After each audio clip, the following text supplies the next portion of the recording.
Welcome, everyone. The hour being 5:30 p.m. on Wednesday, June 19th, 2024. The Tooele City Council is meeting in a work meeting being held at Tooele City Hall in the council chambers located at 90 North Main Street in Tooele, Utah. This is also being broadcast on the Tooele City YouTube channel. We will open with a roll call. Councilwoman Manzione. Present. Councilwoman Goches. Present. Councilman Hanson. Present. I'm Councilman Brady. I'm present, and Councilman McCall is asked to be excused tonight. We'll move on to item 3, which is the mayor's report. Thank you, Chairman. I'm prepared to keep it really short tonight. I could sit and talk for an hour about all of the great things that are happening in our city, but I just want to remind everyone that our 4th of July activities are coming up very shortly here, and we have a week long of events planned, and we just invite the public to come and help us celebrate our independence. So that's all I have tonight. Thank you. Thank you, Mayor Nguyen. We'll move on to item 4, which is the council members' report. We'll start with Councilman Hanson. Just excited for the 4th of July activities coming up. I've got a couple things I'm working on for that, so we've been meeting about that. And then I attended the Benton Spur Youth Rodeo this last weekend, and there was a lot of people there and a lot of participation. That was fun to go to and see the kids compete. And then had another meeting with the Homeless Coordinating Council and the Switch Point group, so that seemed to go pretty good. That's all I got. Thank you. Councilwoman Goches. Thank you, Mr. Chair. It is exciting to look forward to the 4th of July, our Independence Day celebrations. It's going to be exciting. I've also attended Fridays on Vine. The concert series is going well. We've had 2 concerts that are both very good. I also attended a pre-development meeting today, and that concludes my report. Councilwoman Manzione. Sure. Some of the same things. I hosted Fridays on Vine on Friday, and we are selling concessions that benefit the Ritz Theater also there, so I would encourage people to go. It was, I agree, a great concert. It's fun. The Arts Festival is this weekend, so I encourage people to go to that. And then I was able to attend a Main Street Workshop and Historic Preservation Conference with our Economic Development Director, John Perez. There was some very good information there, and we were able to meet with people on our Historic Preservation Board and our Museum Board. They were able to attend as well, so it was good information. And then I attended the Downtown Fest that was hosted by the Downtown Alliance, which is a separate 501c3 from the city, but still encouraging businesses in the downtown. It was nice to see some of the local businesses there making some sales, so it was a fun time. And that concludes my report. Thank you. I was out of town this past week, so I still attended my weekly staff meeting with the mayor and each department director. And then this week I have quite a few meetings. I'll be attending the North Tooele Special Service District meeting tomorrow night and the Council on Aging next week. That concludes my report. We'll move on to our discussion items. Our first discussion item is a Military Installation Development Authority, MIDA project area and interlocal cooperation agreement presented by Ariana Farber, the MIDA Deputy Director. Well, thank you so much to this body for allowing me to speak about our Utah Army National Guard, Tooele property, and our project area. I would like to begin the discussion by just briefly talking about what we are as an entity so that you have some understanding about why we're involved in this. And then I'll talk about how this sort of potential partnership emerged in the midst of the work that we had been doing with the Utah Army National Guard. So I'll begin by introducing myself. My name is Ariana Farber. I am the Deputy Director of the Military Installation Development Authority, and I'll call that MIDA for the rest of my presentation. But MIDA is an independent entity. We are not a quasi-governmental entity. We are a governmental entity that is a body politic of the state of Utah. And we were designed for the express purpose to help our military. We're an economic development authority. But to give you just a little bit of background and history on this, MIDA was created in 2007 as a result of the BRAC Commission sweeping through North America. And what Utah state leaders noticed, what they saw was that communities surrounding these bases that were realigned and closed often experienced economic hardship and often blight. And what they wanted was to ensure that none of our installations were bracked. Now, Tooele Army Depot was actually bracked, and I'm sure you all felt the impact of that. But Hill Air Force Base was such a huge economic contributor to our gross domestic product that they wanted to ensure that Hill Air Force Base particularly was not bracked. And the reason why Hill Air Force Base was so vulnerable was because it had large swaths of underutilized land. So our entity was designed and developed to put something on that underdeveloped, underutilized land so that we would not be targeted in the future for BRAC. Now, we are a statewide authority. We do not just help Hill Air Force Base. We help bases across the state. And military land is categorized not just by federal land, but also by Utah land. So Utah Army National Guard, anything that's under their jurisdiction qualifies under Utah code as military land. Now, all of this, can I have the next slide, John? Yeah, perfect. So this tells us what our mission is, tells us what our roles and our responsibilities are. Under our charter, we've been given certain municipal powers, and we're allowed to leverage those tools to help develop this underutilized military land. Well, in 2014, our legislature decided that it would be beneficial for Utah if the military, if under our umbrella, we could develop private land for a military purpose. And that's important for our discussion later. But MITA also has that under its charter. We develop underutilized military land and we develop private land for a military purpose. So you can see what some of these roles and responsibilities are. We facilitate land development. Like I said, we exercise certain municipal powers. We do act as a pass-through agency for legislative appropriations. We levy and capture certain taxes. We issue bonds, long-range planning, and we serve as a trustee for the Air Force PIC account. And basically what that means is, if we can go to the next page, you can see that we have the ability under Utah law to leverage and capture a portion of property tax allocation. And that's often referred to as TIF, tax increment financing. And what that looks like is when, under Utah law, when we create a project area, if it's formerly tax exempt property and it's a commercial enterprise, we have the ability to capture a portion of the property tax value growth. So you can see our little chart breakdown here. We'll never take more, if we start a tax base year, we'll never take more than that, 75% of the growth. But the tax base year is set, so those taxing entities will always receive what they've always received. And that's something that we talk about, particularly in the context of military land.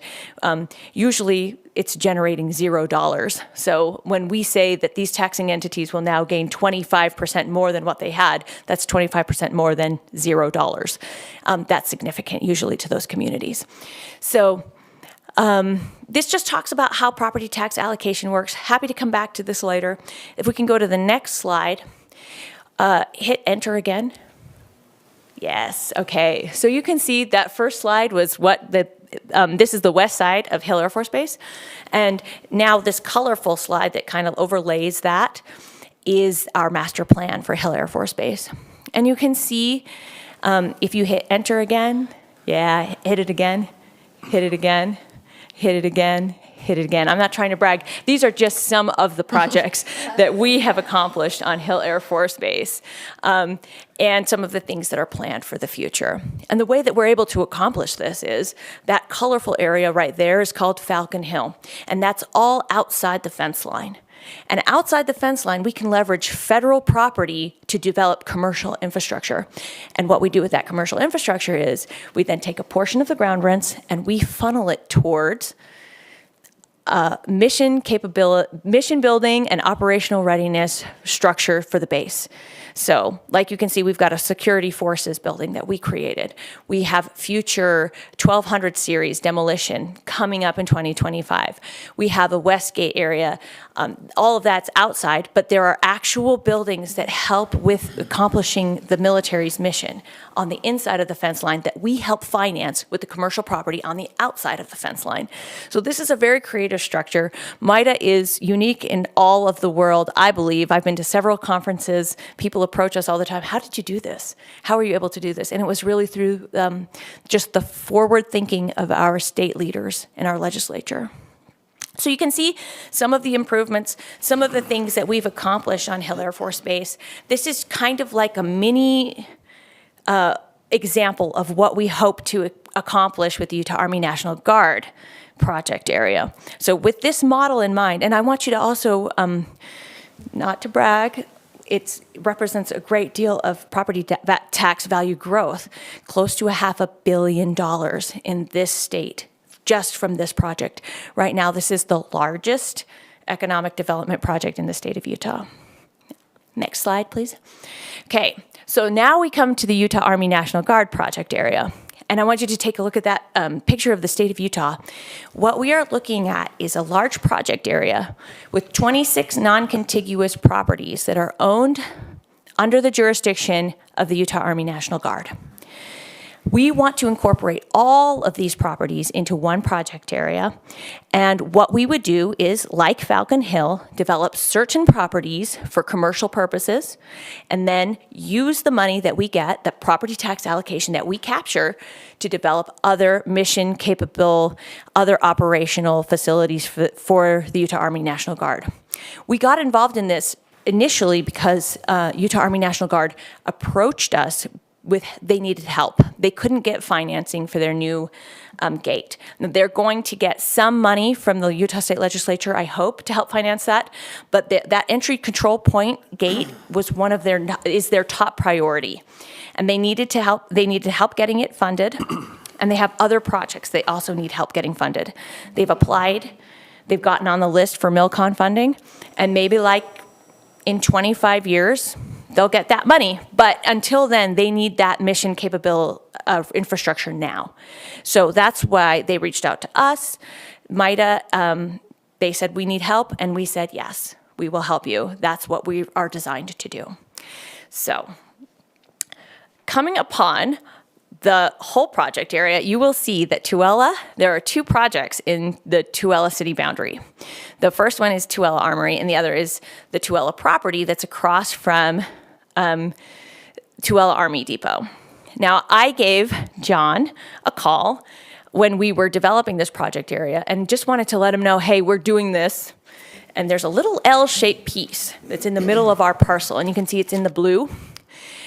That red parcel is Utah Army National Guard property, and the little blue is owned by the city of Tooele. So I just wanted to let him know, hey, heads up, this is happening.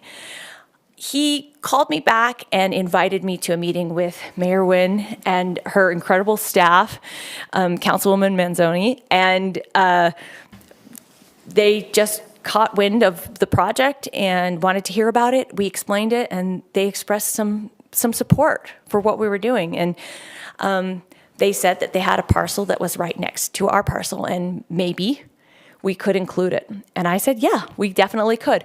And if we decide to do that together, what that would look like is that second function that MIDA has, which is including private land for a military purpose.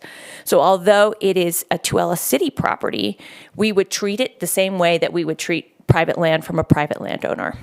And that involves just a couple of different steps. I'm happy to go through and talk about that, but I wanted to take the opportunity to answer any questions that you might have so far. I have a couple of questions, if you don't mind. Do you have plans for the armory, and are you going to maintain it as a National Guard property, or would you like to benefit the city in some fashion? Because we were hoping that could be a possibility at one time. We would talk about that with our Army National Guard partners, because we won't do anything that they don't want us to do first and foremost. So I actually don't know what their plans are for that armory. but let's get involved in a deeper discussion about it, because I'm sure, this is actually, I'm not going to speak for this particular property, but they have in the past. I know that sometimes armories represent like some valuable property in downtown areas, Main Street, and they serve as multi-purpose and multi-function facilities. And I know that they have traded. They've undergone in other negotiations with other cities that specific armory property for another property. I don't know if that's what's going to happen here, but I know that they have done it in the past. So let's engage with them and see what their plans are for the armory. Our mission is really to support whatever the military needs in terms of supporting its mission. So let's engage and talk about it. So any revenue generated on these properties, does it go right back into this area?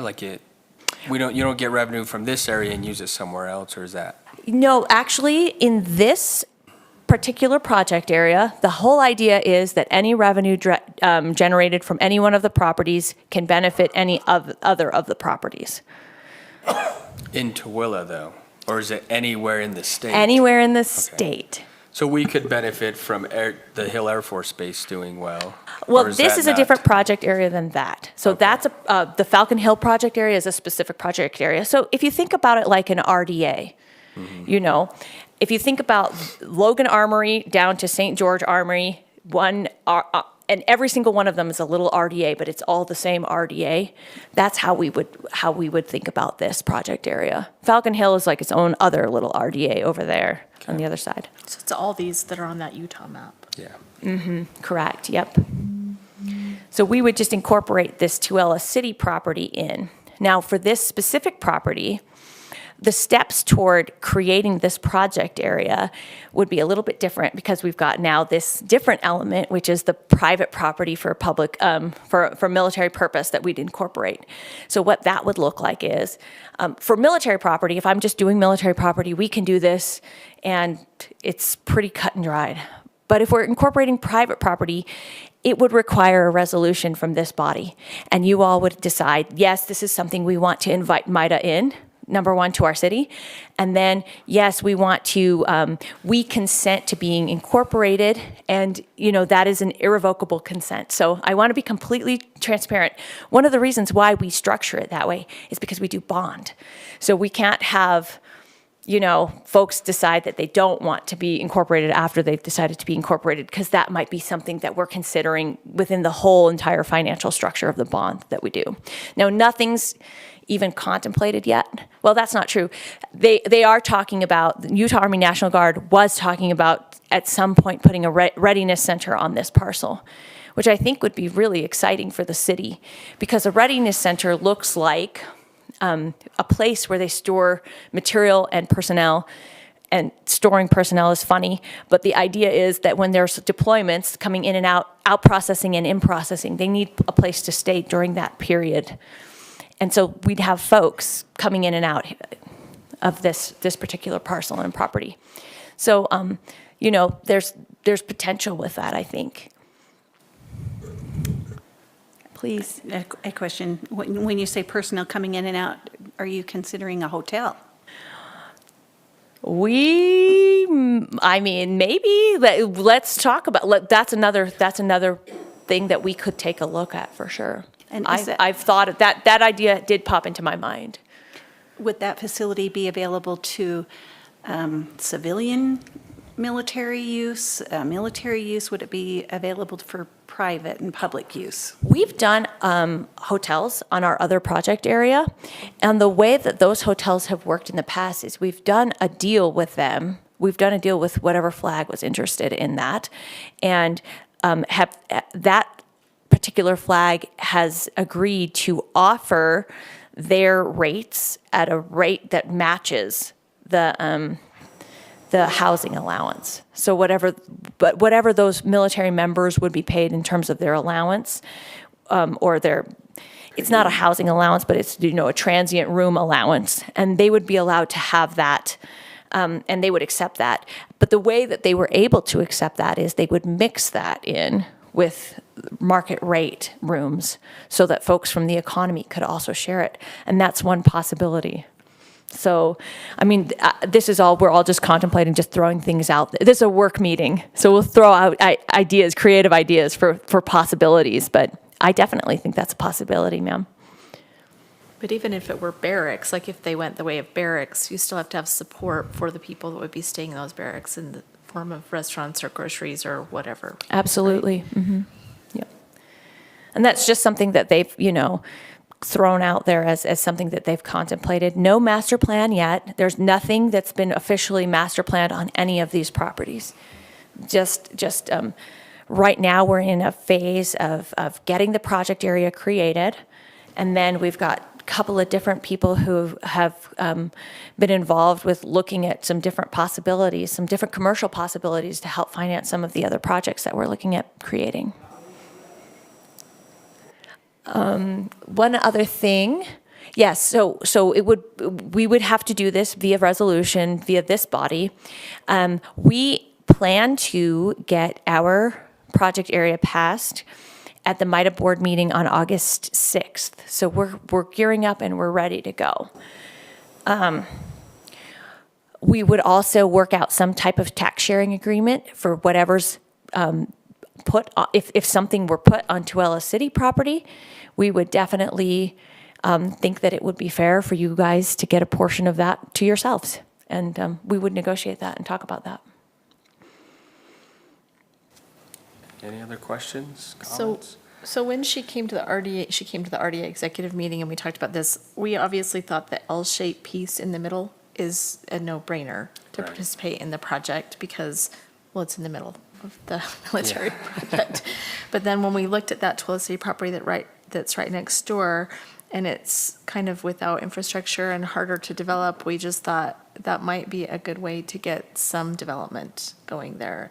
And with the benefit of the military base next door and anything they do, maybe there's a synergy there with development that we don't have to do ourselves.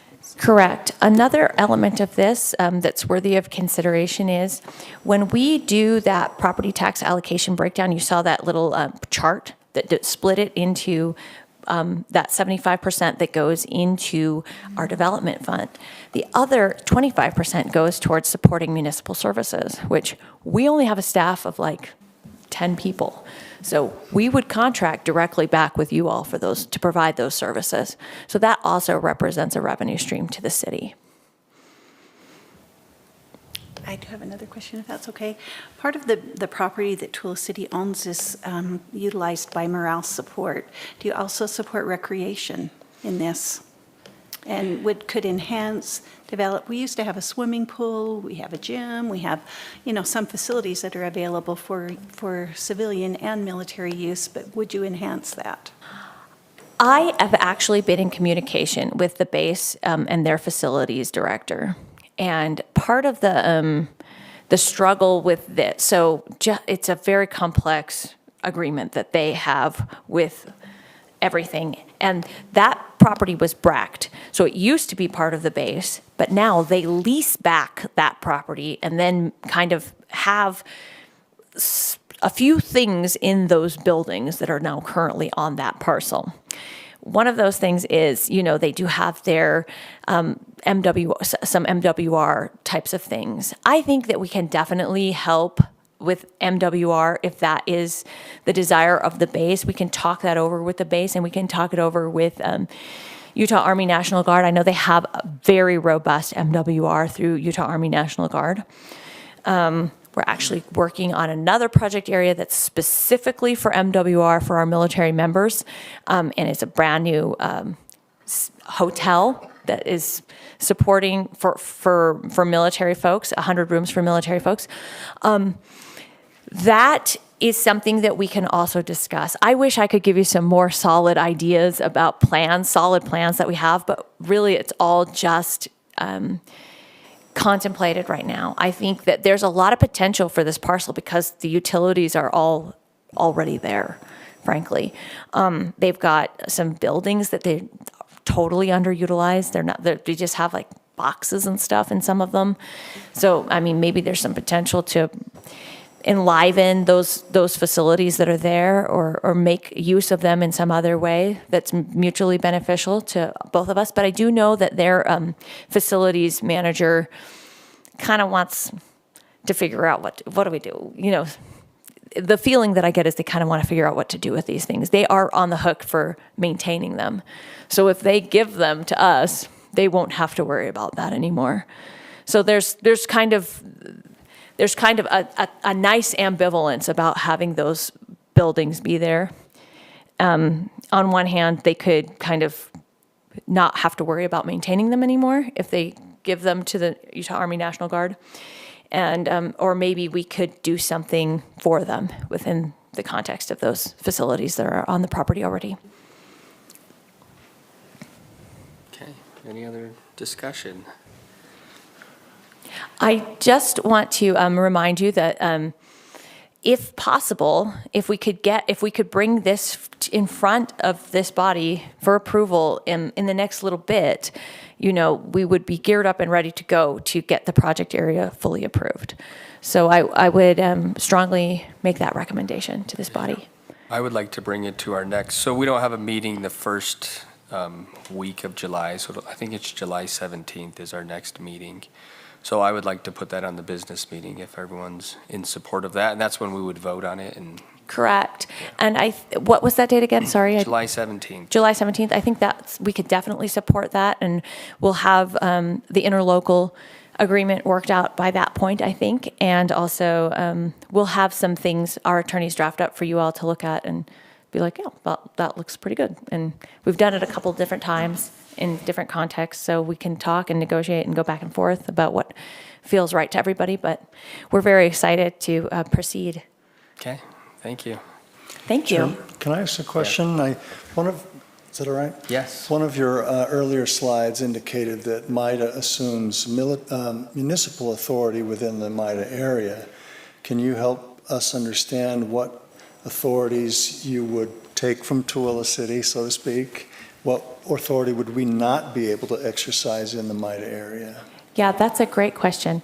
One of the things that I think would be actually beneficial to everyone, all of the parties involved, would be that land use authority. Because this is in the context of a huge project area that spans throughout the whole state, we would make the recommendation that we maintain that land use authority. But one of the things that I think you can sort of be comforted by is that we have a development review committee wherein we always include a member of the local community, so that when we are doing any permitting or anything, any plat, any approval of any kind, any application of any kind, we always have that member on our board that provides us with really, really wonderful counsel and recommendations for how to proceed. And one of the things that MIDA kind of does that would be very irritating, I feel, to your, development review board would be that we can kind of swoop in and do something really quickly in order to facilitate something in Logan we're doing, so in order to do that, we need to do something else in this part of it. And we can call that immediately. We can make that call. We can have our staff working sort of round the clock to make sure that we're all in compliance with that. And it just makes it kind of easier on your staff that you don't have to take on that additional workload working around the clock like we will, to get an application kind of over the finish line and get it ready for approval. So in some ways, it is a benefit that we have a dedicated staff that works just specifically on that. And is it the same board that would review projects for all of these mini areas within the area? Another great question. We're still kind of trying to figure out how to make that work. But here's one suggestion that we've come up with. We have sitting members of the board. For example, for me, I am the chair of the Falcon Hill DRC. And then we've got folks from all of the cities surrounding, and then we've got key players from our board.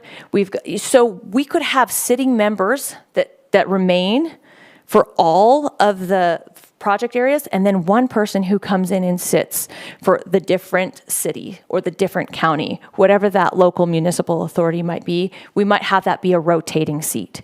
So that's one of the things that we have been considering. So it wouldn't be somebody from Logan who's sitting on the board making development review committee decisions within your city. It would be somebody who we consult with you on, and you give us, hey, we think this person would be awesome.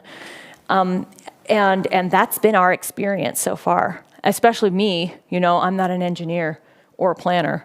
These guys are amazing subject matter experts, and they give the best recommendations for all of the plans that they review. I appreciate that, because I would recommend to the council that the the floating board member approving Tooele City projects be a Tooele City member. And it sounds like that may be possible. Yes, absolutely. If that is the way, and it's looking like that might be the decision that we go with. But we've already been kind of cooking up, how does this work when it's all so non-contiguous like this? And that does seem like a very viable solution. So the resolution that the council would need to approve, even if we left off the 40-acre piece to the west, you would still need that resolution to incorporate the L-shaped building. We don't even have to incorporate the L shape. When we first contemplated this, I was just letting John know, hey, this is in the middle of our project area, FYI. But yes, if you wanted to include the L shape, we could make that little teeny tiny piece be included as well. John has something. Ariana, I know you mentioned yesterday, you said that the project in Wasatch County, that the county manager is on the DRC, the planning director is on the DRC, so it's not just kind of limited to one, it could be one or two, right? We could look at that. Right now, I think we as MIDA, kind of thinking that it would be one, but yeah, why not? It could be two. Let's talk it over. I'm very open. Everything's so conceptual at this point that it's actually a really nice time to put that forward. So why not? So Ariana, how do we move forward then to get a resolution prepared? Who can meet with Roger to get that to happen? So we have passed along an example of our resolution that was drafted by Utah County recently, and happy to have that passed along to your attorney. Roger, are you the attorney? Okay, to your attorneys. My colleague Nicole Cottle and Richard Catton both said to tell you hello. So. We have that resolution, and basically what it says is that that you welcome us into the city, that Tooele City welcomes us, and that you all give irrevocable consent to the project area and all of that, and then the interlocal agreement will be coming to you shortly, and that will incorporate some tax sharing elements. Great. If you get that to John, he'll make sure I get it, and you're already talking with him. So. Indeed. But this could just be the red area though on that, and not the. That's what we If that's that's what we thought Okay. it was going to be. Yeah. Okay. We were the ones that brought up the Okay. other. Yeah. Because the city's had that property for a long time, And what 25 would we years, do? and it's still just sitting there. Yeah. Okay. It will for another 75, because it's a 100-year lease back. The little piece. Yeah. Okay. Well, we appreciate your time, and Thank we you will have very something in our much. business meeting in July 17th. Yes, please feel free to reach out to me if you have any questions as well. Do you Okay. have a card? No, but John has my, yeah, they have my contact information. So please. Thank you. very Thank much. you. We'll move on to our next discussion item, which is a discussion on ordinance 2024-13, an ordinance of Tooele City amending the Tooele City Personnel Policies and Procedures Manual, presented by Cammie Perkins, the Human Resources Director. Thank you. This should be a fairly simple and quick one. I feel like I've got most of the agenda in the business meeting. But for the work meeting, because this is something that we have not talked about or discussed up till now, the chairman wanted to put this on the work meeting for discussion. This is just presenting to you some updates that we are requesting and proposing be made to our Personnel Policies and Procedures Manual. And as you know, There's a process that we go through internally to bring those before you, but ultimately you approve them by ordinance. And that is what helps us with our checks and balances and helps make sure that we're administering the city within budget and good operating procedures. So on here, there's just a couple of things I would like to highlight to you that are some of the more significant changes. You'll find several of them. We're changing from .org to .gov, fixing a typing error here or there, or an editorial. The big one is in section 31, our gifts and prizes, awards, our wellness and recreation card and discounts. We do have in there something that says that employees cannot accept gratuities, and gratuities is in this was intended to be like kickbacks.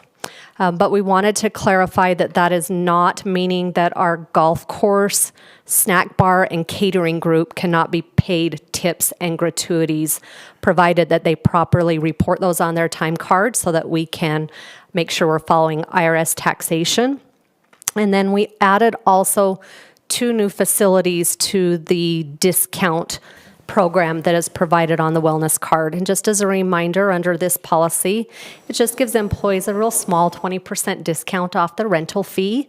But we are proposing that we add the campground to that. That's up above Camp Wapiti. And that would be for the employees rental, not the entire facility, just the employees. And then when the new parks building is finally finished, as you remember, there's going to be a beautiful community room in there that will be available for rent. So while we're updating this, we're trying to get ahead of the game and proposing that that be added because it does specifically list which facilities are eligible for that discount. The other one that was a little bit more significant was in section 34, our travel policy. It has been a really long time since we have updated the per diem rates. That would be for meals or hotel expenses. And as all of you are aware, that has changed substantially over the last few years. And we are proposing to change that and have that just reference the federal regulation in terms of what the rate is for Utah or the respective area. And Shannon, as the finance director, will handle that the same way that we handle our publication of our mileage reimbursement every year. At the beginning of the calendar year, she sends out a new updated expense report and she updates the mileage rate. She will just simply update what the reimbursable rates are for that point in time as well. And then other than that, just a small little tweak on our driving and city vehicles, helping us make sure we're in compliance with child labor laws, and a few changes that we've had on employees that we require to have a vehicle with them for emergency response after hours. So we will just be bringing this back to you for your approval in business meeting. And if you do approve, we will take the steps to update and make sure our workforce is notified of what these changes are. And I think they'll be happy with the changes if they go through. Thank you. Any questions or comments? Okay, thank Thanks, you. Cameron. Thank you. Our next discussion item is a discussion on the Canyon Springs annexation discussion and review of impact studies and annexation agreement presented by Andrew Agard, the Community Development Director. Thank you, Council. I appreciate this opportunity to present this to you tonight. You'll recall that 2 weeks ago, the City Council approved a resolution accepting the petition for the Canyon Springs annexation, and that basically facilitated the opportunity to discuss this potential annexation.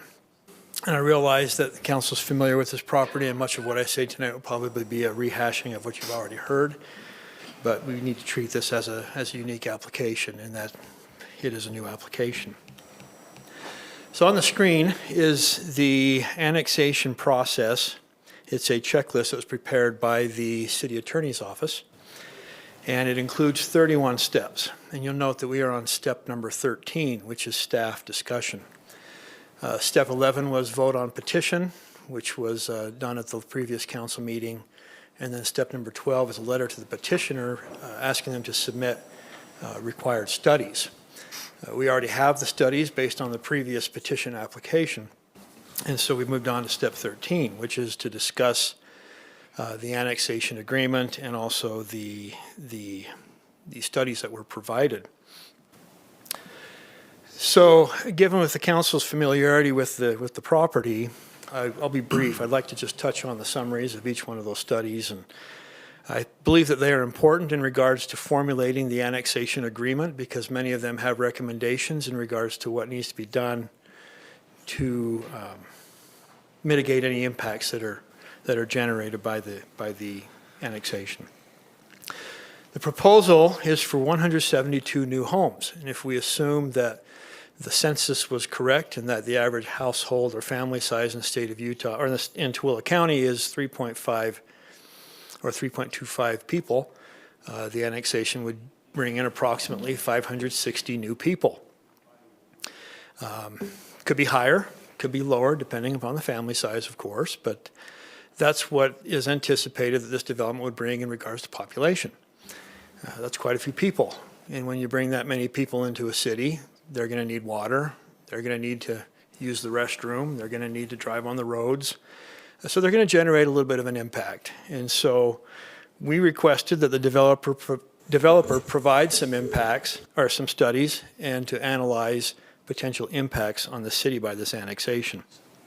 The first one I'd like to touch on is the culinary water impact study. This is performed by Hansen, Allen, and Luce. This basically analyzes the impact of the proposed annexation on the city's water system. And there will be a slight impact. When the two new wells come online, the city will have sufficient water to supply existing areas in the city as well as the new annexation. However, you'll note that there's not much left over, and so it doesn't leave a lot of redundancy in case a well fails. And it may also prevent developments within the city from receiving approval due to a lack of water. The development is also expected to cause some small reductions in pressure and available fire flow to the existing drinking water system. However, those systems will still meet the required standards by the state of Utah. And then there will be some required upgrades in regards to pipes. Some of the pipes around the proposed development will need to be increased in size to 12 inches and some pressure reduction valves installed as well to facilitate this. And then the analysis demonstrates that there will be adequate storage available, water storage to satisfy the needs of this development.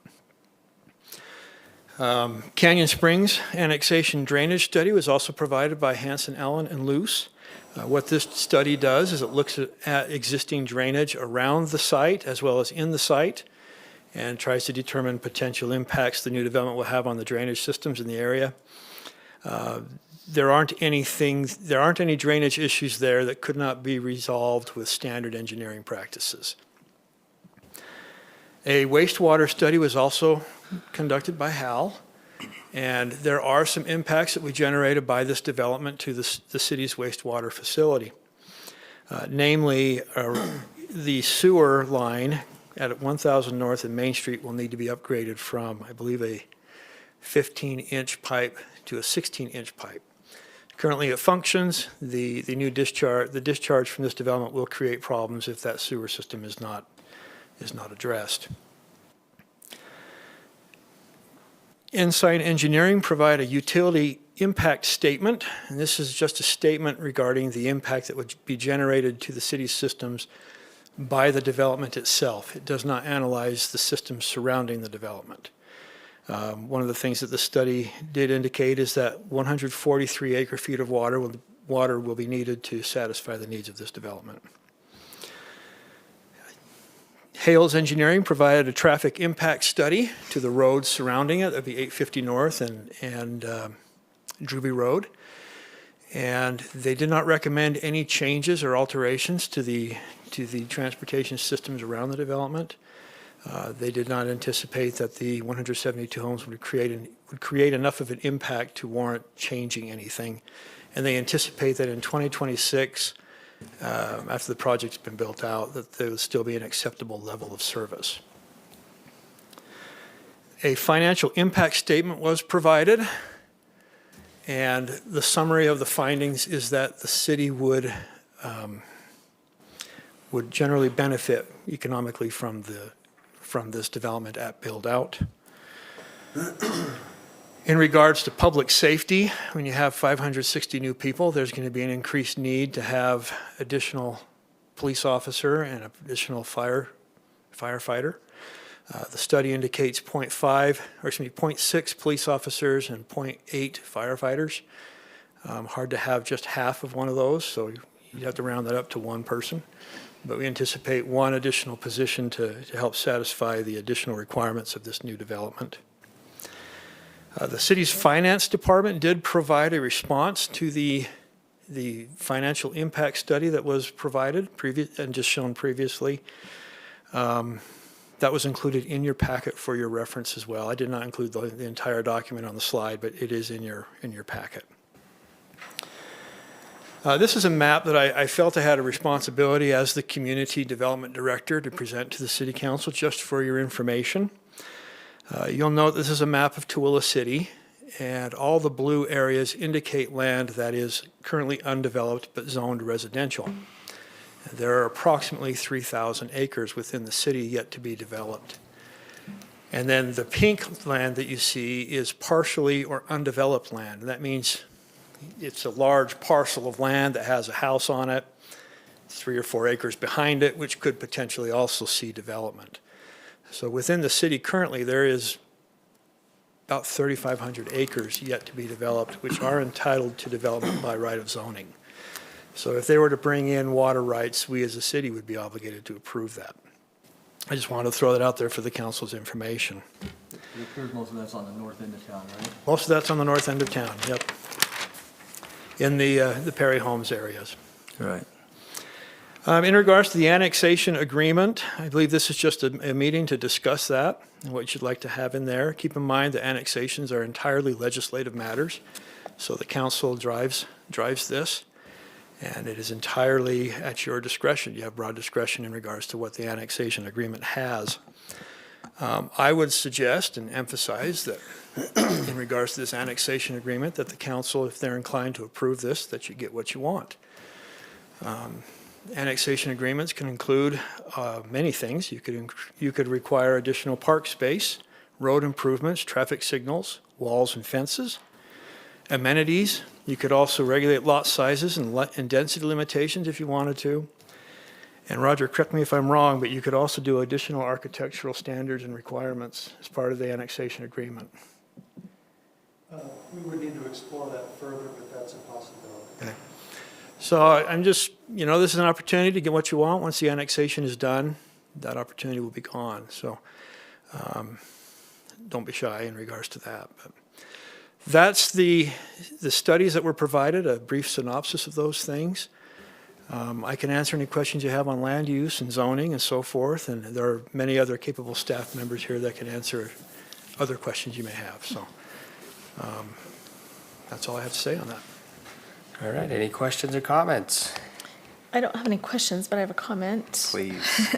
And I will, in full disclosure, just say that the petitioner did reach out to me and ask, if there were things that were in the old annexation agreement that we had come up with that I was not happy with, or they were still to my liking. And there are a couple things that I brought up to them, and I would like to bring up, because I think it should be discussed in public, those things. And one of them was that there was, in the initial agreement, a monetary contribution to the affordable housing. And I feel like that was important then, but maybe it would be more important now to have that contribution to public safety instead. And apparently great minds think alike, because in pointing that out in this, that is, I think, going to be a need with new houses there. So I would be, I would promote that. I also think the $250,000 contribution to the park is great, but I'm wondering if we could have a little bit more leeway there as far as if we need to provide, does that go particularly to the park, or does it need to have a crosswalk with a lighted, something there? I don't know, in my mind, that's still kind of park related because it's getting somebody to the park, but I don't know.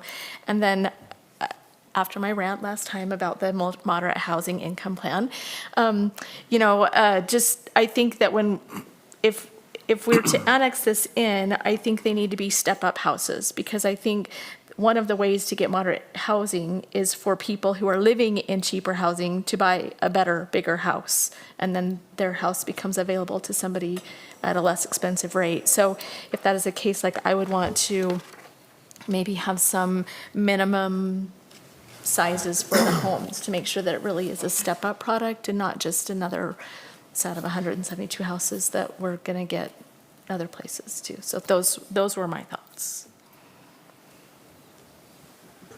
Go ahead. I'll make a comment. I also met with the developer at the same meeting with Marisa, and I agreed to those two changes or requests from the city, step-up houses, and a contribution to public safety rather than to affordable housing. We felt like that was a better use of that money going towards one-time costs. So we discussed this a lot during the last annexation process. So is the council still in favor of a contribution towards parks and not necessarily a park on this particular property? I know we discussed that in depth quite a bit. There was a trail at one point that was discussed in the previous annexation petition. The thing I worry about the trail is that it's in the county. Right. So that really doesn't have anything to do with us. I mean, I would love it if you guys would continue to work with the county, but I don't know that we have any control over that. I know they have those, the area along Drew Bay that's open space.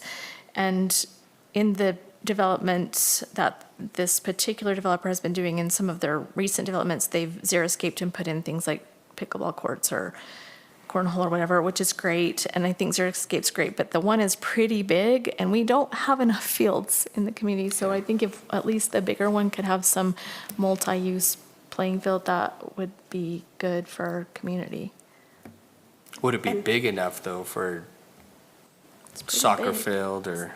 Maybe not like a high school field, but Yeah.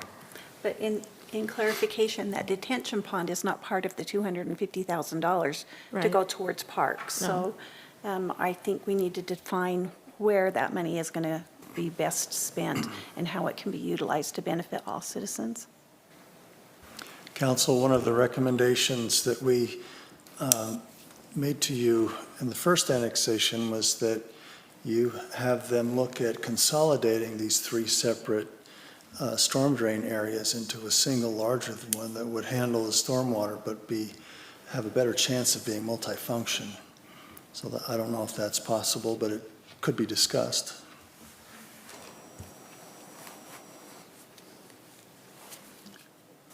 I agree with the housing authority, the contribution. I think it would be better served to go to public safety, and then the city could use that at our discretion. I think the amount's fair that we had in there.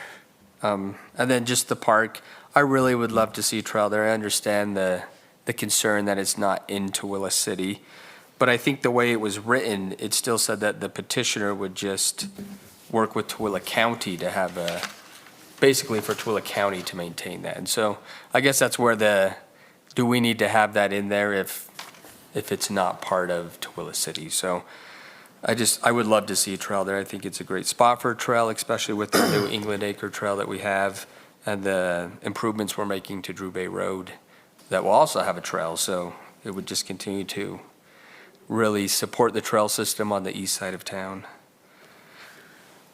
Any other comments? I had a question on your comments on the water. The way I understood what you said is that if we just annex this in and bring them homes there, that would possibly make it so we didn't have water for other homes that are already annexed in, that the builder has water for or does not have water for. That's a possibility when you bring in property that's not currently in the city. You're taking the resources that could be used for properties inside the city currently and using them elsewhere.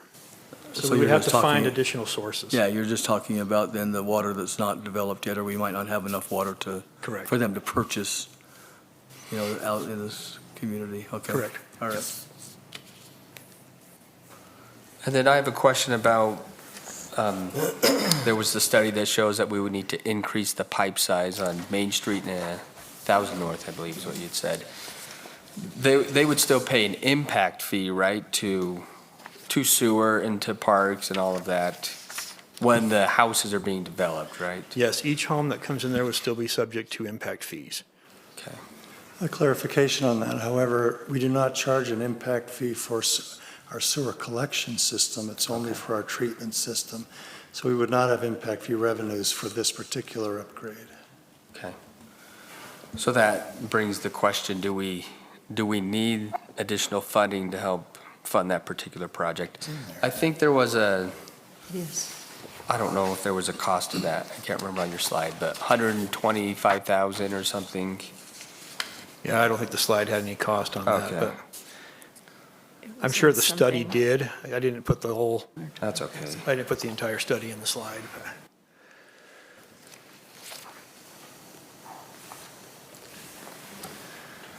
I'm for the, your suggestions, I'm in agreement with that too. I'm good with that.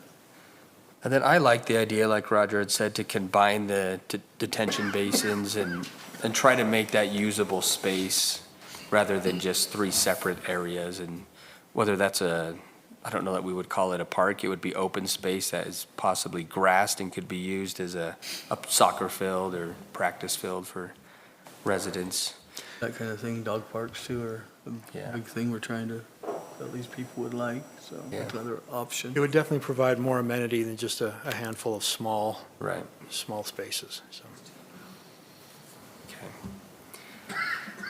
I'm really caught up on the trail, I'm not going to lie, because I really want a trail I right agree there. with you. I think it's a great place and it connects. I just don't know but how to make it do work we- because it's not in Tooele City. I get that. So in reading the agreement that was approved before, what if Tooele County doesn't want to work with the developer? And you're requiring him to get this work done before he can build more than 50 houses? I think that's tying his hands. I don't know that that's really fair. Yeah, I just get don't, it would be really nice to have it happen, but it is not just Tooele County that's involved. UDOT has that right of way, and although the county has applied to UDOT to obtain that property and have them give that to them, that happened over a year ago and nothing has happened. So I think that's kind of an unfair requirement. Just Could my we- 2 cents. Instead of the cost of the trail, could we increase the cost? Basically, the city gets a little bit more money to contribute towards a park and maybe a trail in a different area of Tooele. Or maybe even in that area, we find somewhere that we could put a trail. So I don't know the amount that it costs to pave a trail, but if that was the requirement, then could you increase the contribution a little bit to try to build a trail somewhere else? I believe you could as part of the annexation agreement. Okay, so I mean, I might be in favor of doing something like that. A reasonable amount, I get that we can't just build every trail in Tooele off this one project, so. And Andrew, I need some clarification on what's the length of the replacing the existing 15-inch pipe with an 18-inch pipe? What are we looking at right there? It doesn't look very big on this little map. No, but it looks is like big? it kind of skews through the Macy's parking lot and connects into the system at Main Street. I don't have an exact length on that. I don't know, maybe quarter Jamie mile. might, Jamie might know. 200 feet. No. And there's no impact fee that will absorb that cost? That would be at a cost to the city? Is that what I'm understanding? Well, this is it's an impact that's caused by this potential development. And so I believe you could make it as you could make that as part of the annexation agreement, that the developer needs to address that. The recommendation from Jamie was that it's an estimated cost of $120,000 to do that 200 feet and upsize it, and to include that in the development agreement as a responsibility of the petitioner. Otherwise, there's no impact to it, so.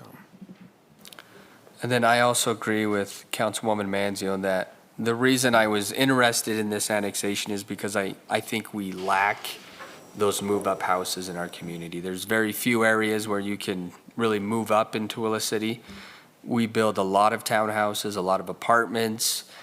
That's helping with affordable housing, but at some point we have to have some move-up houses as well in Tooele City. So I would want these to be that, and I don't know exactly how we put that in this annexation agreement, but that's, in my mind, that's what I envision this area, and I think it's the perfect spot to have some move-up houses, and So I spoke with the currently- developer about that. To personally, address too. that, currently, if this comes into the city and the council attaches an R17 zoning district, which is the zoning that's to the east and to the west and to the north, the minimum house size you can build is 1,100 square feet. I believe the annexation agreement could have language there that increases it to 1,800 square feet or 2,000 square feet, or, I mean, it's up to you guys, really. So, Okay, any other items that, this is our first time talking about it with this particular petition, so I don't expect us to make a decision tonight, but I think we've got a lot out there that we can discuss. It sounds like, is everyone on board that we don't ask for a contribution to the housing authority? And rather, that money goes to public safety, and that helps offset the increase in population that we know that we'll need another police officer, half a police officer. Well, it could even, I mean, we can use it for like the cars or something. Anything, Because yeah. we can, it's not really an ongoing thing, it's a one-time contribution. Right. But we can, at our discretion, I think we will spend more than that on public Yeah, safety. absolutely. Yep. But I think that's a sufficient amount for the impact that this particular development will bring to the city. And there was the two different donations. One was to parks and one was to Yeah. housing, so you talked about the park one, about having it go to whatever we need, but that's a separate one from the police officer, right? Yeah. Yeah, and we had that already in there. Right. There was an additional. It just says to a park, I mean, to be used on by Tooele on improvements at the England Acres Regional Park Facility or for other parks and recreation improvements, facilities and programs in our discretion. So to me, if we have to end up putting in a hawk system or something that crosses to get people to the park, to me, that's a part, like something that goes with the park. Like, to me, that Not a meets that stretch. requirement. It's not a stretch. It's not a stretch, So okay. I'm Do we need to be comfortable more with the specific language, about but that? I don't know, yeah. I don't know. Yeah, we can change the wording of that. I think also, it is the perfect location to have some kind of light that helps people get across Tooele. You can access the trail, I don't know, it's not Fox Run Drive, it's the road just, Is that 400? Deer Run or Deer Run? something? Yeah. So if it went right there, then they could just cross and then access the trail from that neighborhood. To the So, park, yeah. Yeah, to the park, which is important to me. I think that they should have safe access to a park. Absolutely. Okay, anything else we want to talk about? so the next step in the process is planning commission approval. And I'm not sure if we want to move it on to planning commission yet, or if the city council would like to discuss the agreement further. Did last time we discussed this petition, did we have an annexation agreement in place before it went to the planning commission? I don't remember either. Chris is shaking his head no. I don't believe so. I don't think we did either. Because I think there's two ways we can go about I it. think We we can can have an either- agreement and then send that to the planning commission and have them make changes, or we can just have them discuss it and they can discuss anything they would like to see before we make an agreement. So I'm really fine either way. I think we'll get to the same place. And I'd like to So- move it along so they could have it on their agenda to Okay. discuss it. We'll get it noticed up for the next available planning commission then, keep it moving. Okay, I think that's fair. Do we need to include the verbiage of the storm drain improvement that needs to be, or it's not storm drain, it's waste? The size up. Yeah, the Yeah, upside. The sewer and water improvements? The water improvement, Yes, it's they going would to need to cost, be in there. do we need to include that before it goes to planning commission? Not I not think including Andrew the can agreement. just, They're already in the They're in agreement, there. they just don't specify a dollar amount, but it refers to the studies, and they have to do what the studies recommend they do. So I think the sewer is already covered. Just so that there's no surprises. No, it shouldn't be. and then Andrew can just share with the planning commission the things we discussed. Absolutely. Okay, all right, thank Okay. you. Thank you, council. Just- Oh, Howard, yeah, you're here, please. Thank you, Howard Schmidt here. I appreciate the discussion, and I think it is moving in the right direction. I appreciated taking some time with Melody and Marisa just to kind of get their feel. We had talked about perhaps adjusting the agreement to say, some of the lots are, the average lot size in there is about 1,100 square feet. So they're 11,000 square feet. So they're pretty big lots as it is, even though we're getting we're looking at a 7,000 foot zone. These are 11,000, so they're large. We were thinking that it might be sensible that everything under 10,000 square feet has to be a minimum of 1,300 square feet if it's a rambler, 1,600 square feet if it's a multi-level house above grade. And then if they're over the 10,000 square feet, they have to be 16,000 square feet, 1,600 square feet. I get my thousands and hundreds mixed up. I don't know how I've made it in life. But 1,600 square feet for a main level, and we could add a 3-car garage to that if we thought that that was important in the city. I think it kind of is, and I think people want that anyway. That many will be larger. I think there will be a lot of larger houses, but economy, we have to allow for the economy to do what it does too. And but that would, we could incorporate that in, and I'd be comfortable to incorporate that into the agreement if that would work. The trail, we really think the trail is a huge amenity, not just for us, but for the whole community, and we're going to get it. We haven't been hammering very hard on UDOT to release this just because everything's been so on hold for so long. The county's very excited about it. Several of the commissioners have called me and said, how are you coming on that? So, and I appreciated the mayor's comments that it does kind of tie our hands, but if we wanted to push that to 100 lots and say, until you get this trail done, it's 100 lots, and if you don't get the trail done, then the money budgeted for that trail could be used for the city elsewhere. I would be super comfortable with that, okay?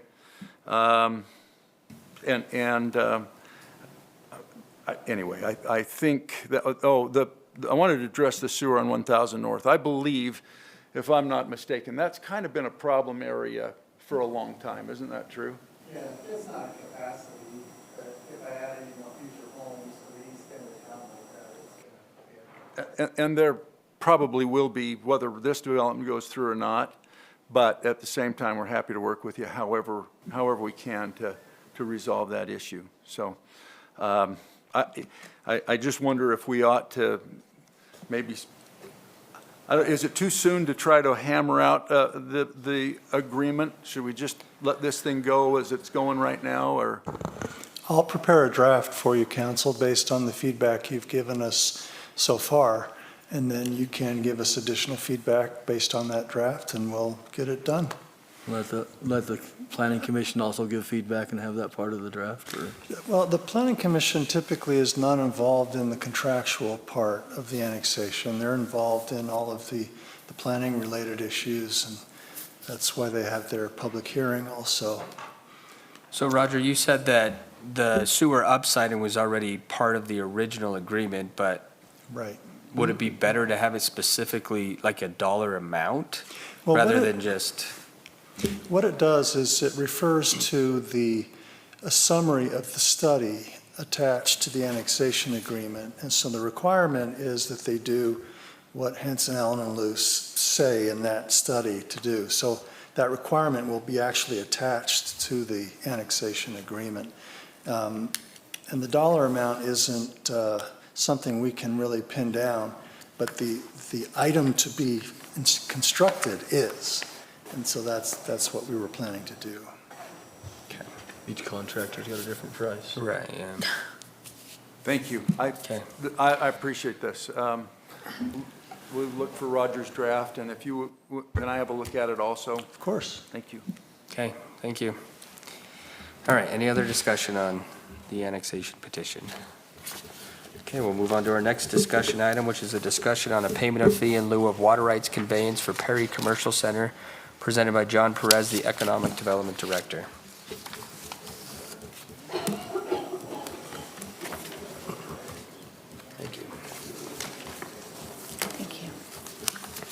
Thanks. Good evening, council. So you will see in the packet, the first page is kind of an overview map of what the Perry Commercial Center would look like. And then if you go to the second page, it goes over the water breakdown. So you can see kind of corresponding with the map of the grocery store and the different pads, how it comes up to that just about 33 acre feet of water, and the total for that is about 1.1 million. And on that third page, this is kind of the project data, so you can see if you take everything in the commercial center, the expected taxable sales annually is 113,461,700. The number of full-time employees between everywhere is 443, and then the average wage is $15.13 an hour. And then kind of going back, you can see the total capital investment for the entire center is almost 96 million. And then this next page, this kind of gives you a little bit of a more accurate representation of what the sales tax actually means for the city. So you can see this kind of chart that I put together. It shows the type of business, which kind of correlates into exactly how the commercial center is being broken down, and then a monthly amount of sales tax received by the city, and then the yearly sales tax received by the city. So you might say, how was this kind of compiled? So these estimates are based off of a 4-month average of a similar business that's already existing in Tooele. And you might say, oh, can you name those? And we can't, disclose that. But this gives you a very good idea of what the city would actually receive. So if you go back to that previous page and you see that the taxable sales is 113,461,700, it would be estimated that the city would actually receive 1,271,000 in a year. So that's what we would actually receive. And then the Perry Commercial Center is requesting the fee in lieu payment be waived based on the sales tax generation. And you can see on this next page, this is kind of a table of the benefits of the Perry Commercial Center being the economic growth, the increased tax revenue, and the long-term investment. By waiving or discounting the fees in the short term, it could be a much long-term investment and yielding significant tax returns received over time. And then this last page, this is the water fee and lieu allowances policy. So I know there perhaps might be some confusion on, the amount annually that can be allowed, but per city council policy, the council may allow up to 50 acre feet per year in water fee and lieu allowances. And so far this calendar year, 2024, there's only been just over 3 acre feet of water. That was for U-Haul. And if you look back at previous years, last year was just over 24, and the 2022 was actually over that 50. And if you just look at some previous allowances, you see Lightner Poma, right, just over 3 acre feet, and the RDA paid half of that. And if you look at the sales tax that's going to be received by this Perry Commercial Center compared to that project, I mean, it's astronomically different. And at that, I'll take any questions. So the sales tax amount is at final build-out, though? Right. How long would final build-out take? Well, for me to say, I know exactly when everything will be filled up, I don't really know exactly, but what I will say is, just when looking at the grocer example, if there was, kind of something in there to be, it must be operating by November 2025. If you look at just the taxable sales that the city would receive from a grocery store within 2 years, that money would match waiving that payment fee in lieu of. When you compare these, were these to just grocery stores like Macy's and Lucky's, for instance, or was it compared to other type of stores? When you're saying grocery store here. Grocery stores. Because grocery sales tax for groceries is Right. like 3% or something. compared to Currently other stuff. operating grocery stores within the city, a 4-month weighted average Okay. of currently Of in all the of them, city. all of them together, or just, did you pick one, or how did that go? Kind of a combination. Okay, Yeah. all right, The number is very, very conservative. okay. The good thing about sales tax is, I mean, property tax is great. A $100 million investment in a development is great, but most of that goes to the school district. I mean, so Right. sales tax for us is great.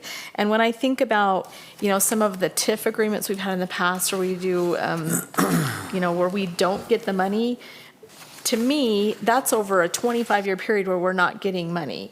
But to maybe do some upfront help and then be able to recoup that quickly instead of giving up, we don't give up the money for 25 years. We agree that that's not a great idea. So to me, this is almost a better trade-off because we have to come up with a little bit upfront, but then we immediately get the results.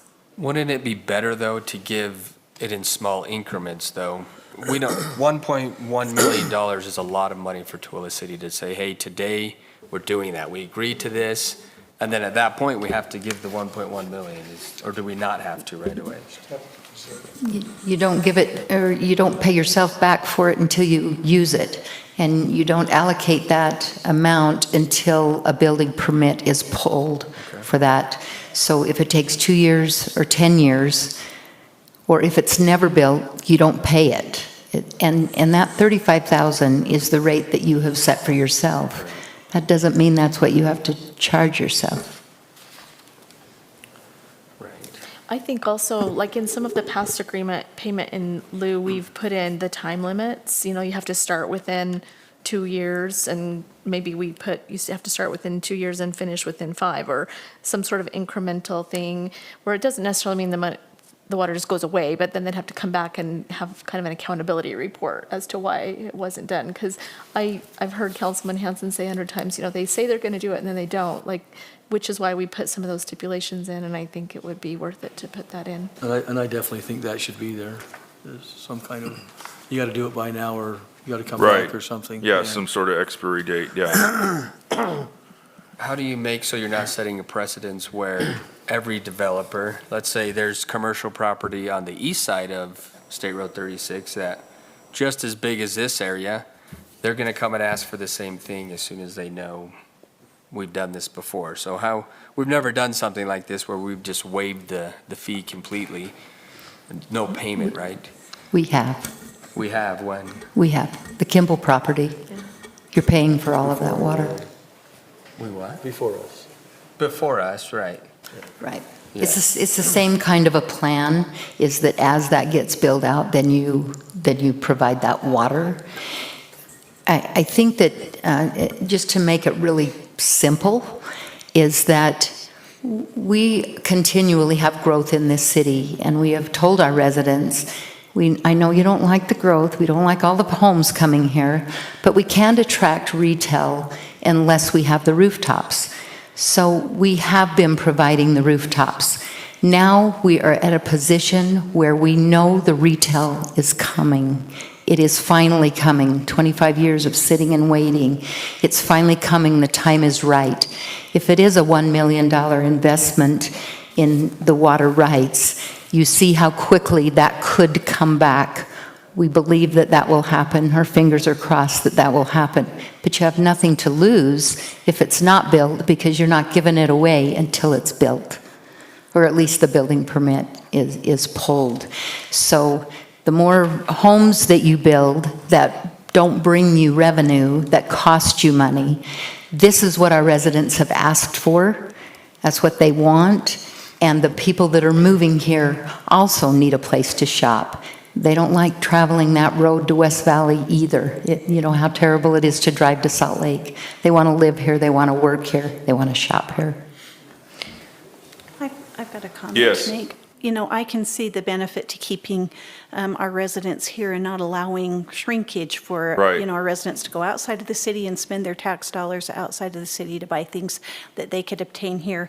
I do have a concern, though, because in the Overlake Settlement Agreement, they have the right to use up to 20% of the Overlake water for commercial and light industrial uses. Sure. And they have sufficient amount, so No. could you explain that to me? They do not have the sufficient amounts. If you look at the remaining amount of homes that they can still build versus the amount of acre feet that they can still purchase, it actually does not meet the water they actually need? They are nearly, just an estimate, because all the properties are a little bit different, but they are estimated 700 acre feet short. They also, according to the development agreement, are able to purchase rights for a reduced amount, and they have not purchased those yet, but when they do for these homes that will be built, they will have paid the city $3.9 million for those water rights. Do those rights have to be used for residential, that they have the right to purchase? They can use them for either, but they build homes, and they've been promised by a settlement agreement that they can build a certain amount of homes. Why would they not make their money on their homes and spend that money for the homes? We have always talked about the city is willing to negotiate with payment in lieu or give those water rights out to commercial development for that reason, so that we can build out the commercial. If they're going to make more money building homes, if it was your business, wouldn't you be building homes? You're not going to build commercial if you're not going to make money. Well, and correct me if I'm wrong, but this particular development is not within the settlement agreement boundaries, is it? Part of it is they bought and sold some property, and some of it is and some of it is not. Okay. Of that one parcel, yes. And furthermore, you know, you hear 33 acre feet of water and you kind of think about that. Just to give you an example, the average household is just under 1 acre feet of water. So, I mean, if you think about that, 33 homes, what does that really do for us from, you know, a revenue generating source? It's really nothing. It's a drain on sewer, water, services. With this, I mean, this is a big number of, would be the highest producing commercial center within the city, hands down. And I've got another comment, and I can see the benefit to the residents, to the city, to the tax. There's also in the settlement agreement, there's an effect on prepayment and payments that we're currently making on this settlement agreement. And is there a possibility, if we provide this water, that we could deduct that from part of the monies that is owed? There is a provision for that. Said that There is no, that section has all been taken care of. That settlement agreement with Perry and Overlake, or Tooele Associates, has been paid off. That's what we have that bond for that we're still paying on. Okay. That And I- doesn't answer that question. Okay, and I know, Chairman Brady, you mentioned about, you know, let's say something comes across the street at a future time, but, you know, every project is going to have those different improvements needed, whether it be SR 36 widening or utility improvements. And, you know, this is the same situation to where, you know, there's a list of things that, you know, they could use assistance with, but like the mayor said, it really, that 1.1 is not necessarily the actual figure that we owe. It's not something that has to be overnight. It can, you know, much more spread out and incremental. I also think we have to be very cautious in what we do when we sell our water. We have to be cautious when we approve businesses, but we also have to evaluate each one on its own merits. You know, just like we wouldn't compare this to a small company, you know, we would say, okay, what is this small company doing for our community, and what can we help them with? I think everything has to be on their own merits. So if the next thing comes and it's just as great or better, that's something we evaluate. But if it comes and it's a whole bunch of, I don't want to pick on any one business, but let's say storage units, you know, probably we're not going to see the same improvement to our community, so we'd probably not make that kind of a deal. I mean, I think there's something to be said for just looking at a project on its own merits. And we hope there are more. We hope they keep coming in and lining up and asking for water to build a Target or a Costco or whatever else might come. Trader Joe's. And Trader Joe's, yeah. Yeah, we're still waiting, so we hope, but I agree. Trader Joe's. Yeah, you're going to have to work for that. So let's say they decide they're going to build this grocery store first. That takes, what is it? How many 8. acre feet? 8 Almost acre 8. feet. So at that point is when the city we'd essentially pay ourselves. Right, right. But how do we decide the dollar amount? If we don't have to use the 35,000 per acre feet, then why would we say that amount? I don't understand why we would ever question. choose to pay ourselves. Well, we More set than that have to. fee for others to pay Others, that. right. Yeah, so that we have more.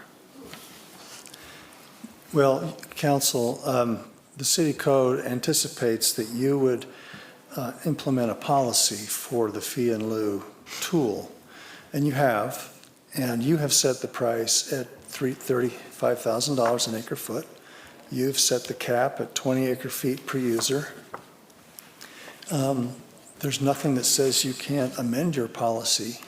I wouldn't suggest amending it for only one user, but you can. And if you wanted to change the price, you could as well. You'd need to change it for everybody. So there are two things happening here. One is to decide whether the city should allow the fee in lieu to be paid. And the second is whether the RDA wants to incentivize the development through payment of that fee in lieu to the city. That's how I understood that This we were isn't looking paid at. by the RDA. We can't do it through the RDA because it's not an RDA area. Okay, so this is just moving the water money to another water account, right? There will also be approximately 400 and something thousand of water impact fees paid by this development, which will also go back into finding more water and producing more water. At the beginning of this, I was really hesitant because the 1.1 million, if we don't have to pay that immediately, Right. I'm much more in favor of doing that as each project comes about. Right. So I would support this. There's things I don't like about it, but I understand the sales tax, I get all of that. I just want to make sure that it happens. There's so Right. many times that we're told this great big thing's going to happen and it doesn't happen. And so if we can hold it to, we're getting a grocery store that is going to be this size, Right. then I'm all for it. Yeah. But And I think that's really your point too, is that within 2 years of the sales tax of a grocery store, boom, yes, that kind of lofty figure would be met. And that means they will have to have pulled the building permit by that point. Whatever your deadline is, that water is done when a permit is obtained. I can get on board with that. I think that's reasonable, and I don't think it impacts the city as much as I initially thought. Because in my mind, it was like all of a sudden we need $1.1 million, but it doesn't sound like we need that tomorrow, right? Right. Is that a safe assumption, Shannon? As they're pulled, okay. Yeah. But I don't think they would pull them all at one time. All at one time? Very unlikely, but I would gonna love it happen. if you did. I think that might be. Please do. So I guess we're comfortable as a city with, that we have the water for this, plus future ones, and, because we've had lots of discussions in the past about that we don't have lots of extra water. We Right. have a couple wells coming on that brings more water, but have you guys had that discussion as staff? Yeah, I think Roger and Paul have reviewed it. Roger and Paul have reviewed what? Well, We are continually looking for more water, drilling more wells. I just received the update of our master water study, and by the time that the houses are all built that have been that are currently in the system, we hope to have another well drilled, but we're very close. So since our policy says, I think you had said, Roger, a maximum use of 20 acre feet per year? Per user. Per user, okay. And what are they requesting? 20? 33. So is this one user or is it all those different users? It's a single applicant, but if you would take the approach, Chairman, that you suggested, then you would approve 12 point something acre feet for the grocery use, which is as I understand it, the first use Yep. coming. And I would prepare the resolution for you with that number. So we would only say the grocery at this time, is that? That's what I understood the council may be looking at. I think that the developer will need to feel comfortable that this whole project has to go forward. You can't just do the grocery store. But you could put in your resolution different levels that as whoever pulls their permit first, you have 2 years to use 10 acre feet and 3 years to use 12 acre feet or whatever. You can work on those numbers, whatever you want that to be. If our But the whole policies- development needs to happen so that they feel confident Right. that they have the credits to move forward. If our policy says 20 acre feet, though, our resolution can't say more than that, right? Or we're going against our own policy. Well, I would think each of those different entities are users, but the grocery store, my understanding is that they are going to subdivide their property. They will be a whole separate user from the rest. But another entity may come in, Matt, tell me if I'm saying something that's not right, but another entity may come in and say, I want my own property too. That makes it a different user. So when you're talking 33 and 20 for one user already, the first one was almost 8, was the Right, grocery yeah. store. So the others would easily be under, but So the resolution can say something like that? yes, I think so. Roger, you good with that? You'll just have to tell me in the business meeting what you want it to say, and I'll bring it back at your next meeting for ratification. Okay. I was able to pull probably an old payment in lieu of fee water rights, and this was in 15. I know we've raised the rate, but I think the policy is still the same, and it says that non-residential development is determined to need less than 20 acre feet of municipal water rights. Additional credits may be made available upon recommendation of the Public Works Director and the written approval of the mayor, and after consideration of the information that John provided us today, number of jobs in the development, sales tax, the amount of property tax, anticipated environmental and social impacts of the development. I assume it still says those basic things, but we didn't have that information in our packet. I appreciate that you brought that. It would have been helpful to have it prior so that we could have studied that, had a little bit more time, but thank you.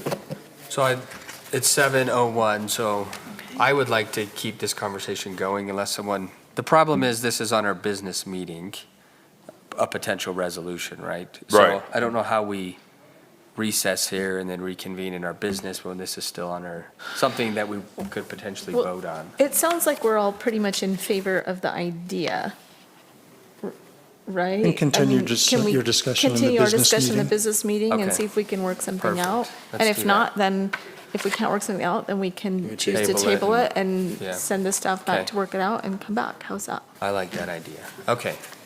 We also have we're done with this work meeting discussion, but we'll discuss it again in our business meeting. Our item 6 is a closed meeting, and we do have a closed meeting tonight. So I'm going to recess from our work meeting. It's 7:02 PM, and then we'll reconvene in an RDA meeting to start. Does anyone need to use the restroom, though, before? Okay, so can we say